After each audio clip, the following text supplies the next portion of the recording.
Hi guys, welcome to cricket Venkatesh. India Pakistan ఇక మీదట international cricket matches ఆడబోవట్లేదా? ఇది నాకు ఒక్కడికి వచ్చిన సందేహం కాదు, కొంతమంది వ్యక్తం చేస్తున్నారు. ఏంటంటే because we have been beating Pakistan regularly. చిత్తుగా వాళ్ళని ఓడిస్తున్నాం, ఆడిన ప్రతిసారి ఓడిస్తున్నాం, టోటల్గా డామినేట్ చేస్తున్నాం పాకిస్తాన్ పైన. అందుకని పాకిస్తాన్ భవిష్యత్తులో ఇండియాతో ఆడడానికి ఇష్టపడకపోవచ్చు అనే ఒక ఫీలింగ్ అయితే ఉంది. నిజమే కదా? ఎందుకంటే మనం చూసాం కదా, వరల్డ్ కప్స్లో particularly we have been beating them left right centre. World కప్స్లో కాదు, ఏషియా కప్లో కూడా రీసెంట్గా ఏషియా కప్లో 3 మ్యాచ్లు ఆడితే 3 మ్యాచ్లో ఓడించాం. సో ఛాంపియన్స్ ట్రోఫీలో ఓడించాం. So continuously we have been beating them. 2025లో లాస్ట్ ఇయర్ మనం ఛాంపియన్స్ ట్రోఫీ వన్డే ఫార్మాట్లో వాళ్ళని ఓడించాము, ఫిబ్రవరి అనుకుంటా. మళ్ళీ మీకు సెప్టెంబర్లోనో అక్టోబర్లోనో ఏషియా కప్ జరిగినప్పుడు ఆ ఏషియా కప్లో ఫస్ట్ మ్యాచ్లో 7 వికెట్స్ తేడాతో గెలిచాం, సెకండ్ మ్యాచ్లో 6 వికెట్స్ తేడాతో గెలిచాం, ఫైనల్లో 5 వికెట్స్ తేడాతో గెలిచాం. సో పాకిస్తాన్ మీద కంటిన్యూస్గా మనం గెలుస్తున్నాం. మళ్ళీ ఇప్పుడు ఇక్కడ గెలిచాం. అంతం 2024లో T20 వరల్డ్ కప్లో గెలిచాం, 2023లో వన్డే వరల్డ్ కప్లో గెలిచాం, 2022లో మళ్ళీ T20 వరల్డ్ కప్లో గెలిచాం వాళ్ళపై. ఓన్లీ 2021లో మాత్రమే last time last against Pakistan. అంతకుముందు కూడా మనం అనేక సందర్భాల్లో వాళ్ళు ఓడిస్తూనే ఉన్నాం. ముఖ్యంగా వరల్డ్ కప్స్లో మనకి వాళ్ళ మీద కంటిన్యూస్గా పై చేయిగా ఉంటుంది. అందుకని వాళ్ళకి ఏదో ఒక సాకు చెప్పి భవిష్యత్తులో మనతో ఆడకుండా పోతారు. ఎందుకంటే డనిష్ కన్నీరియా లాంటి ఫార్మర్ పాకిస్తాన్ క్రికెటర్స్ కూడా ట్వీట్ పెట్టారు. ఏంటంటే దీని బదులు బాయ్కాట్ చేస్తుంటే బాగుండేది, ఇలాంటి ఎంబారాస్మెంట్ తప్పి ఉండేది అని చెప్పి. చాలామంది ఫార్మర్ పాకిస్తాన్ క్రికెటర్ యూట్యూబ్ ఛానల్స్లో వాళ్ళు కూడా అదే వ్యక్తం చేస్తున్నారు. ఆడి అనవసరంగా మనం ఎందుకు, అంటే డైరెక్ట్గా అనట్లేదు వాళ్ళు, అనవసరంగా ఆడి మనం ఒక ఓటమిని, ఒక హ్యూమిలియేషన్ని కోరి ఒక అవమానకరమైన ఓటమిని కొని తెచ్చుకున్నామేమో ఒక ఫీలింగ్ పాకిస్తాన్లో చాలా ఉంది. చాలామంది పాకిస్తానీ ఫ్యాన్స్ వచ్చారు, శ్రీలంక వచ్చారు. వాళ్ళు మనం మామూలుగా సోషల్ మీడియాలో చూస్తాం కదా, వాళ్ళు మొత్తుకుంటున్నారు. ఏంటంటే వాళ్ళు అది అంత ధనిక దేశం కాదు, పేద దేశమనే అనాలి. మేము ఎంత కష్టపడి ఇన్ని దరామ్స్ ఇంత ఖర్చు పెట్టుకుని మేము వచ్చాము, ఇండియా వచ్చాము, కొలంబో వచ్చాము. కొలంబో వచ్చి మేము మ్యాచ్ చూడడానికి వస్తే మాకు నిరాశ మిగిలింది అని చెప్పి చాలా చాలా ఆవేదనతో వాళ్ళు ఉన్నారు ఫ్యాన్స్. అంత దూరం శ్రీలంక రావడం అంటే ఖర్చుతో కూడుకున్న టికెట్లు, అందులో ఆ ఫ్లైట్ ఏంటంటే మ్యాచ్ ఆలస్యంగా మ్యాచ్ కన్ఫర్మ్ అయ్యేసరికి ఫ్లైట్ ఫేర్స్ బాగా పెరిగిపోయినాయి, ఎయిర్ ఫేర్ బాగా పెరిగిపోయింది. అక్కడ హోటల్స్ రేట్లు కూడా 4 ఇంతలు పెంచేశారు. సో ఇవన్నీ తట్టుకొని ఫ్యాన్స్ వస్తే వాళ్ళకి నిరాశ ఎదురైంది. So Pakistani fans are very very unhappy. టీవీలు బద్దలు కొట్టడాలు అవి కూడా మనం చూసాం. ఇంకా పాకిస్తానీ ఎక్స్ క్రికెటర్స్ ఛానల్స్లో అయితే విపరీతంగా వాళ్ళ టీంని క్రిటిసైజ్ చేయడం, షోయబ్ అఖ్తర్ లాంటి వాళ్ళు అయితే మొహసిన్ నఖ్వీని భయంకరంగా తిడుతున్నారు. క్రికెట్ అంటే యవనమాలు తెలియని వాళ్ళు నడిపించడం వల్ల ఈ రకమైన పరిస్థితి వచ్చిందని చెప్పి. సో వాళ్ళు అది చాలా పెద్ద డిజాస్టర్గా మారింది వాళ్ళకి. అందుకని భవిష్యత్తులో ఇండియాతో ఆడకపోవచ్చు. అంటే మీరు అనొచ్చు, ఈ టోర్నమెంట్లోనే సెమీస్లోనూ ఫైనల్లోనూ మనం తలపడవచ్చు కదని చెప్పి. కానీ అంత సీన్ ఉందా పాకిస్తాన్కి? బాగానే, అంటే వాళ్ళు శ్రీలంకలో మ్యాచ్లు ఆడతారు కాబట్టి వాళ్ళ బౌలింగ్ అటాక్ దాన్ని సూటబుల్ అవుతుంది కరెక్ట్. కానీ వాళ్ళు బ్యాటింగ్లో బలం లేదు కదా, బ్యాటింగ్లో వాళ్ళు ఇబ్బంది పడుతున్నారు కదా. సో వాళ్ళు ఎంతవరకు నెట్టుకు రాగలరు? వాళ్ళు సూపర్ 8కి వస్తారు. ఓకే, సూపర్ 8 ఇప్పుడు ప్రస్తుతం అయితే యూఎస్ఏ కంటే కింద ఉన్నారు. యూఎస్ఏ నెట్ రన్ రేట్లో వాళ్ళకంటే ఎక్కువ ఉంది. But I think they should get in to super 8. Super 8 వరకు వస్తారు. కానీ సూపర్ 8లో ఇంగ్లాండ్, న్యూజిలాండ్ అండ్ శ్రీలంక కూడా వాళ్ళకి ఆ కండిషన్స్ చాలా అలవాటైన, వీళ్ళకంటే ఎక్కువ బాగా అలవాటైన పరిస్థితి. సో ఈ ముగ్గురులో ఇద్దరిని దాటుకుని వాళ్ళు రావాలంటే కొంచెం కష్టమైన విషయం. సో మనకి వాళ్ళకి వస్తే థియరాటికల్ ఛాన్సెస్ దేర్. బట్ భవిష్యత్తులో మాత్రం ఇండియాతో ఆడడానికి వాళ్ళు ఇష్టపడని పరిస్థితి. ఇదే కారణాలు చెప్తారు. షేక్ హ్యాండ్ ఇవ్వట్లేదు మాతో, మమ్మల్ని మ్యాచ్ అయిన తర్వాత ఇవ్వట్లేదు, టాస్ టైంలో షేక్ హ్యాండ్ ఇవ్వట్లేదు, అందుకని మేము ఇండియాతో ఆడదలుచుకోలేదు. ఏదో ఇప్పుడు మన బంగ్లాదేశ్ సాకు చెప్పారు కదా, అలాగే ఏదో ఒక సాకు చెప్పి తప్పించుకునే అవకాశం ఉండే పరిస్థితి మనకు అనిపిస్తుంది. ఎందుకంటే ఇది చాలా వాళ్ళకి ఇబ్బందికరంగా మారింది. ఇండియాతో మ్యాచ్ ఆడడం, క్రికెట్ మ్యాచ్ ఆడడం, ఆడిన ప్రతిసారి ఓడిపోవడం, అది ఏంటంటే అది చాలా అవమానకరంగా మారింది.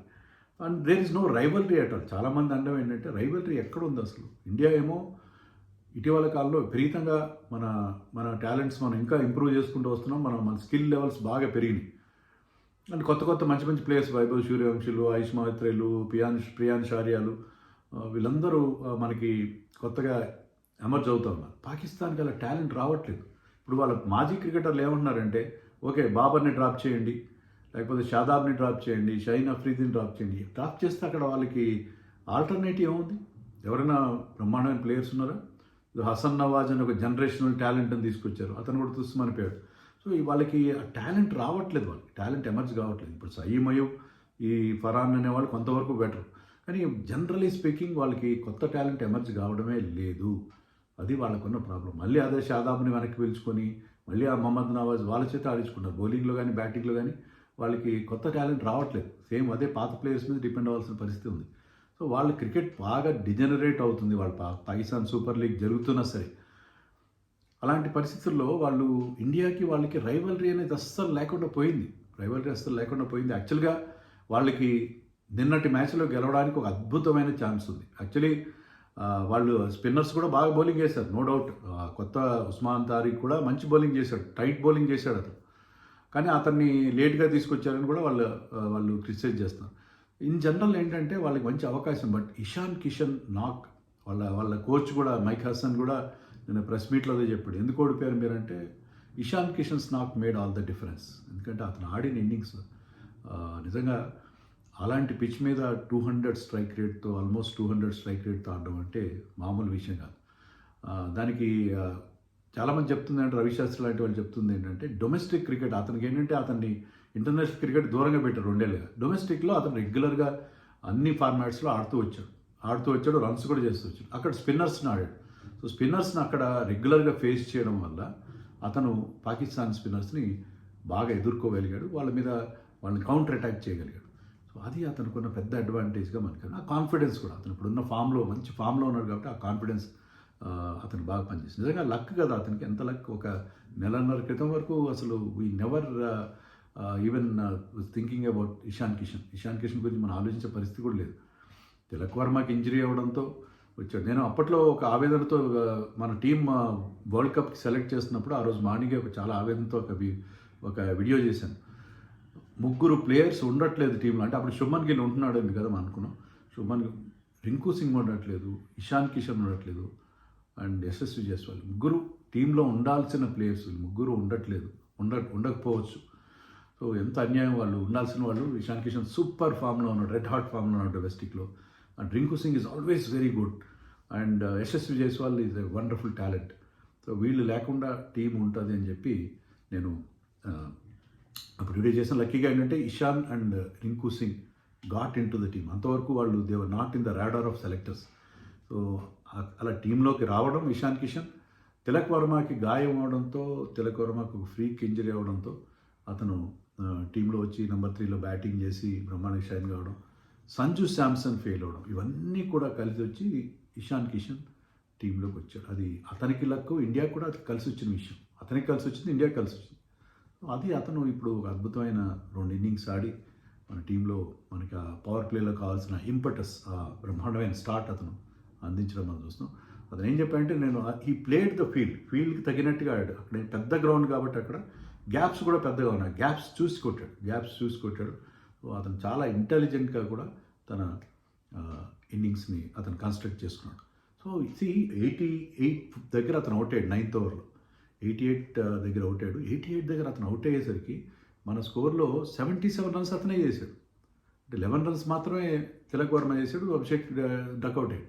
So 88 రన్స్లో 77 runs were contributed by him. So అది కాక మీరు ఓవరాల్గా తీసుకున్న 40 బాల్స్లో హీ స్కోర్డ్ 77. మిగతా 80 బాల్స్లో మిగతా ప్లేయర్స్ అందరూ కలిపి I think they scored some 95 or 175 కదా మన వాళ్ళు. అదే వాళ్ళు 100 రన్స్ చేశారు, 95 రన్స్ చేశారు. సో అంత డిఫరెన్స్ ఉంది. So he's not made all the difference. So ఇండియాకున్న అడ్వాంటేజ్ ఎలాంటి పిచ్ అయినా pitch out of the equation చేయగల ప్లేయర్స్ మనకున్నారు. అది ఈరోజు ఇషాన్ కిషన్ కావచ్చు, ఇంకో రోజు అభిషేక్ శర్మ కావచ్చు, లేకపోతే ఫ్యూచర్లో వైభవ్ సూర్యవంశీ లాంటి వాళ్ళు, ప్రియాన్ చారియా లాంటి వాళ్ళు కావచ్చు. సో అలాంటి explosive players who keeps the pitch out of the equation. పిచ్తో సంబంధం లేకుండా వాళ్ళు ఒక బ్రహ్మాండమైన గేమ్ ఆడగల టాలెంట్ మన ఇండియన్ టీంకి ఉంది. పాకిస్తాన్కి అలా లేదు. ఇది ఒక్కటే కాదు మనకు గెలవడానికి కారణం. వాళ్ళకి ఖచ్చితంగా వాళ్ళు యాక్చువల్లీ టాస్ గెలిచి వాళ్ళు ఫీల్డింగ్ ఎంచుకోవడం కరెక్టే అని చెప్పి వాళ్ళ కోచ్ కూడా అన్నాడు. ఎందుకంటే మీరు చూడండి, మా స్పిన్నర్స్కి దొరికినంత టర్న్ ఇండియన్ స్పిన్నర్స్ దొరకలేదు. పిచ్ స్కిడ్ అయింది తర్వాత, డ్యూ లేదు కానీ ఎక్కువ పిచ్లో ఖచ్చితంగా పిచ్ ఫ్లాట్ అని మన స్పిన్నర్స్కి అంత పర్చేస్ దొరకలేదు. వీళ్ళకి దొరికినంత మన వాళ్ళకి ఆ బైట్ కానీ ఆ గ్రిప్ కానీ దొరకలేదు. మనం ఈవెన్ ఆ degrees of turn, even Saim Ayub was getting 4.5 degree turn, మన వాళ్ళకి అంత టర్న్ రాలేదు కదా. సో సెకండ్ హాఫ్లో యాక్చువల్గా మన స్పిన్నర్స్కి అంత అసిస్టెన్స్ దొరకలేదు ఆ పిచ్ నుంచి. కానీ మనకు లక్ ఏంటంటే, లక్ కాదు, మనకున్న అడ్వాంటేజ్ ఏంటంటే to have a bowler like Bumrah and bowler like Hardik Pandya. So ఎప్పుడైతే మనకి ఆ డేంజరస్ ప్లేయర్స్ని మన వాళ్ళు అవుట్ చేస్తారు, సయీం అయ్యూబ్ని కానీ, షాబ్జదా ఫరాన్ కానీ, అలాగే సల్మాన్ అలీ ఆగా వాళ్ళ కెప్టెన్ కానీ 3 for 13 చేశారు ఫస్ట్ 2 ఓవర్స్లోనే. అక్కడ మన టోటల్ డిఫెండ్ చేసుకోవడం ఈజీ అయిపోయింది. లేకపోతే అక్కడ వికెట్లో షాబ్జదా ఫరాన్ లాంటి వాడు ఉంటే, ఎలాగైతే ఉస్మాన్ ఖాన్ మన స్పిన్నర్స్ మీద అటాక్ చేశాడు, కౌంటర్ అటాక్ చేశాడు, అలా జరుగుంటే మనం ఇబ్బంది పడి ఉండేవాడు. బట్ బుమ్రా గురించి అతను బాగా ఫామ్లో లేడు, కానీ Bumrah against Pakistan he's always been good. So 2023 one day world కప్లో మనం పాకిస్తాన్తో అహ్మదాబాద్లో ఆడినప్పుడు రిజ్వాన్ ఒక బ్రహ్మాండ ఇన్నింగ్స్ 49 దగ్గర ఉన్నప్పుడు రిజ్వాన్ సెకండ్ స్పెల్లో బుమ్రా వచ్చి అతన్ని అవుట్ చేశాడు. అప్పుడు దాంతో ఏంటంటే వాళ్ళ మొమెంటం బ్రేక్ అయింది. అప్పుడు బాబర్ కూడా 1/2 సెంచరీ చేశాడు ఆ మ్యాచ్లో. సో వాళ్ళు అప్పటి వరకు కొంచెం ఒక మంచి మొమెంటంలో ఉన్నారు, వాళ్ళు మంచి జోరు మీద ఉన్నారు. సో రిజ్వాన్ అవుట్ చేశాడు. అదే నెక్స్ట్ ఓవర్లో షాదాబ్ ఖాన్ అవుట్ చేశాడు. సో అక్కడ బ్రేక్స్ వేశాడు బుమ్రా. సో అది చాలా important spell, second spell by Bumrah. So అక్కడ దానివల్ల ఏంటి, వాళ్ళు 240, 241 చేశారు, మన వాళ్ళు ఈజీగా దాన్ని చేసి డౌన్ చేశారు. మళ్ళీ సీన్ కట్ చేస్తే 2024 T20 వరల్డ్ కప్లో మన వాళ్ళు ఫస్ట్ బ్యాటింగ్ చేసి 119 మాత్రమే చేశారు. అది ట్రెచరస్ పిచ్ ఇన్ న్యూయార్క్, చాలా చాలా ఘోరమైన పిచ్ మీద 119 చేశారు. 119 డిఫెండ్ చేసుకోవాలంటే చాలా కష్టం. కానీ బుమ్రా ఫస్ట్ ఫేజ్లో పవర్ ప్లేలో ఒక వికెట్ తీశాడు, ఐ థింక్ బాబర్ అవుట్ చేసినట్టున్నాడు. తర్వాత వచ్చి మళ్ళీ మరొక వికెట్ తీశాడు. మొత్తం మీద అతను మళ్ళీ డెత్లో మరొక వికెట్ తీశాడు. సో 3 ఇంపార్టెంట్ వికెట్స్ తీశాడు. 14 రన్స్ మాత్రం ఇచ్చాడు. లో స్కోరింగ్ మ్యాచ్లో 14 రన్స్ మాత్రం ఇచ్చి మనం 119 స్కోర్ని డిఫెండ్ చేసుకునే పరిస్థితి కల్పించాడు Bumrah. So Bumrah was the player of the match in that game against Pakistan in T20 world cup. మళ్ళీ ఇక్కడ కూడా బుమ్రా ఒకే ఓవర్లో 2 వికెట్లు తీయడం, హార్దిక్ పాండ్యా ఫస్ట్ ఓవర్లో 1 వికెట్. హార్దిక్ పాండ్యా కూడా ఆల్వేస్ డన్ వెల్ అగేన్స్ట్ పాకిస్తాన్తో ఛాంపియన్స్ ట్రోఫీ ఫైనల్ 2017లో మీకు గుర్తుంటుంది. మన హోప్లెస్గా ఉన్న సిచ్యువేషన్లో ఈ played a wonderful counter attacking నాక్. అంటే even though he finished on the losing side, ఒక మంచి ఇన్నింగ్స్ ఆడడం అతను నుంచి చూసాం. అలాగే మనకి 2022లో విరాట్ కోహ్లీ ఆడిన అద్భుతమైన 82 నాట్ 20 ఇన్నింగ్స్లో he had a very good partnership with Hardik Pandya. So Hardik Pandya always does well against Pakistan. బ్యాటింగ్లో ఫెయిల్ అయినా అతను ఫస్ట్ వికెట్ తీయడం, మళ్ళీ లాస్ట్ వికెట్ తీయడం. సో ముఖ్యంగా ఫస్ట్ ఓవర్ చాలా అద్భుతమైన బౌలింగ్ చేశాడు. సో సో మనకి ఉన్న అడ్వాంటేజ్ ఏంటంటే, మనకి we have got players, different రోల్స్ని ప్రాపర్గా ఎగ్జిక్యూట్ చేయగల ప్లేయర్స్ మనకున్నారు. మీరు చూడండి, రింకు సింగ్ని తీసేయాలి, వాషింగ్టన్ సుందర్ తీసుకురావాలి, 2 మ్యాచ్లో ఫెయిల్ అయ్యాడు, రింకు సింగ్ రన్స్ చేయట్లేదు అని చెప్పి చాలామంది మన వాళ్ళు కామెంట్ పెట్టారు. జనరల్ ఫీలింగ్ అది ఉంది, ఉంటే బాగుండేదేమో, వాషింగ్టన్ సుందర్ ఉంటే బాగుండేదేమో, ఇంకొక స్పిన్నర్ ఉండేవాడు. కానీ రింకు సింగ్కి ఆ లాంగ్ రోప్ ఇస్తున్నారు సెలెక్టర్స్. అక్కడ అగార్కర్ అక్కడ ఉన్నాడు, గౌతమ్ గంభీర్, మన కెప్టెన్ సూర్యకుమార్ యాదవ్ మెచ్చుకోవాలి. ఎందుకంటే రింకు సింగ్ ఆ లాంగ్ రోప్ ఇస్తుంది. ఎందుకంటే మీకు ఫినిషర్స్ కావాలి. 1-2 మ్యాచ్లో ఫినిషర్స్ ఫెయిల్ అయినా దాన్ని మీరు తట్టుకోవాలి. ఫినిషర్స్ ఫెయిల్ అవుతారు అన్నిసార్లు, వాళ్ళ క్లిక్ కావాలి. కానీ అతను లాస్ట్లో కొట్టిన 4-6 4 బాల్స్ వేసేసి 4-6 కొట్టాడు, మనకు కావాల్సిన టార్గెట్ ఇచ్చాడు. సో అది ఆ ఎబిలిటీ ఉన్న ప్లేయర్ రింకు సింగ్. సో రింకు సింగ్ ఎందుకు ఉండాలి టీంలో అంటే for this reason. Shivam Dube ఎందుకు ఉండాలంటే, Shivam Dube spin basher, designated spin basher, spin బ్రహ్మాండంగా ఆడగల ప్లేయర్ కాబట్టి అతను టీంలో ఉండాలి. సో అతను ఆ రోల్ బ్రహ్మాండంగా, ఈవెన్ ఉస్మాన్ తారిక్ బౌలింగ్లో కూడా ముందుకొచ్చి స్ట్రైట్గా ఒక 4 కొట్టాడు. సో ఆ స్పిన్ బ్యాషర్గా అతనికి అది రోల్, ఫినిషర్గా రింకు సింగ్ ఒక రోల్. సో వాళ్ళు ఆ రోల్స్ని పర్ఫెక్ట్గా ఎగ్జిక్యూట్ చేస్తున్నారు. Rinku Singh is a wonderful fielder, best fielder in this team. Ground coverage బాగుంటుంది అతనిది, మీకు ఫీల్డ్లో అతను కనిపించండి, ఎవరు కనిపించింది, ఈజ్ ఎవ్రీవేర్. క్యాచ్లు అద్భుతంగా సేఫెస్ట్ క్యాచర్ అతను. సో అందుకని రింకు సింగ్ ప్రెజెన్స్ అనేది చాలా ఇంపార్టెంట్. సో టీం మనకి పర్ఫెక్ట్గా సెట్ అయింది. ఇంత డిఫికల్ట్ కండిషన్స్లో పాకిస్తాన్ బాగా అలవాటైన చోట 6 స్పిన్నర్స్ని వాడి వాళ్ళు 18 ఓవర్లు స్పిన్ బౌలింగ్ వేసినా కూడా మా వాళ్ళు తట్టుకుని మనం గెలిచామంటే వీ హ్యావ్ గాట్ దట్, మన దగ్గర ఆ ఫైర్ పవర్ ఉంది. మనం ఎలాంటి సిచ్యువేషన్లోనే ఎలాంటి అడ్వర్స్ సర్కమ్స్టెన్స్ని గెలవగల. పాకిస్తాన్ దగ్గర అది లేదు. అందుకే రైవల్రీ అనేది కంప్లీట్గా పోయింది. గ్లామర్ కూడా తగ్గిపోయింది. నేను ఎంతో 45 కోట్ల మంది ఎంతమంది చూశారంట. కరెక్టే, చాలా ఐబాల్స్ చూస్తున్నాను. కానీ పోను పోను మరి రైవల్రీ లేదు, పోటీ లేదంటే గ్లామర్ తగ్గిపోతుంది కదా, డెఫినెట్గా గ్లామర్ తగ్గిపోతుంది. సో భవిష్యత్తులో ఇండియా పాకిస్తాన్ ఎన్కౌంటర్స్ ఇలాగే ఉంటాయా? I have my own doubts. నాకైతే డౌట్గా ఉంది. ఆ రైవల్రీ అనేది మనకి ఎక్కడ కనబడలేదు. ఓవరాల్గా ఇండియా పర్ఫార్మెన్స్ చాలా బాగుంది. ఫస్ట్ 2 మ్యాచెస్లో అంత గొప్పగా ఆడకపోయినా ఈ క్రంచ్ మ్యాచ్లో మన వాళ్ళు they came up with wonderful performance. Batters కానీ బౌలర్స్ కానీ చాలా బాగా. ఈవెన్ సూర్యకుమార్ ఆడిన ఇన్నింగ్స్ 30 కూడా చాలా ఇంపార్టెంట్. ఆ సిచ్యుయేషన్లో మీకు రన్స్ చేయాలి. కొత్త బ్యాట్స్మెన్ వస్తే అతను ఆల్రెడీ సెటిల్ అయిన బ్యాట్స్మెనే కొంత రన్స్ అలాగనే చేయగలడు. 110, 115 స్ట్రైక్ రేట్ అని. ఈవెన్ తిలక్ వర్మ కొంచెం ఎక్కువ స్లో అయినా కూడా తిలక్ వర్మకి అదే రోల్ ఇచ్చారు. తిలక్ వర్మని యూ స్టే ఎట్ 1 end అని చెప్పారు. అతను ఆ రోల్ నిర్వహించారు. సో ఓవరాల్గా మన టీంలో అందరూ కూడా బాగా చేస్తున్నారు. అభిషేక్ శర్మ ఫామ్లోకి రాకపోవడం నాకు పెద్ద భయమేం లేదు. అతను అంటే అయిన రోజు అతను హీరో, రాని రోజు జీరో. సో అతను అలాగే ఆడతాడు. మళ్ళీ నెక్స్ట్ మ్యాచ్లో he could be the your hero. So Abhishek Sharma is bats like that role. Is X factor player. ప్రతిరోజు ప్రతి మ్యాచ్లో క్లిక్ అవ్వాలి లేదు. Is like Sehwag. కాబట్టి అతని మీద నాకేం వరీ లేదు. టీం అయితే పర్ఫెక్ట్గా సెట్ అయింది. అందరూ అక్షర్ పటేల్ కాంట్రిబ్యూషన్ ఎప్పుడు కూడా ఎవ్రీ టైమ్ ఈ కాంట్రిబ్యూట్స్. బ్యాటింగ్లో కొంచెం ఇంకా అతను కుదురుకోవాల్సి ఉంది. సో బ్యాటింగ్లో అతను కాస్త ముందు పంపించాలి.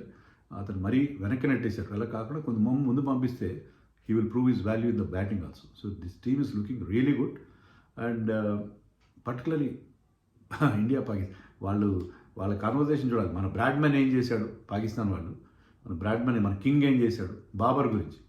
సో వాళ్ళు చాలా చాలా కోపంగా ఉన్నారు వాళ్ళ ప్లేయర్స్ మీద. కానీ వాళ్ళ సిస్టమ్ మీద కోపంగా ఉన్నారు. ప్లేయర్స్ తప్పడం కరెక్ట్ కాదు. వాళ్ళ సిస్టమ్ సరిగ్గా లేదు. వాళ్ళ సిస్టమ్ బాగా ఇంప్రూవ్ చేసుకోవాలి. వాళ్ళు ఏమంటారంటే మాకు బి టీమ్స్ సి టీమ్స్ పంపిస్తున్నారు ఇంగ్లాండ్ వాళ్ళు, ఆస్ట్రేలియా వాళ్ళు. మన ఆస్ట్రేలియా టీం అలాంటి టీం వచ్చింది. ఆస్ట్రేలియా మీద 3 మ్యాచ్లు ఆడితే 3 మ్యాచ్లు గెలిచారు. కానీ దాంట్లో కీ ప్లేయర్స్ లేరు. బి టీం సి టీం పంపిస్తే మనకేమవుతుంది?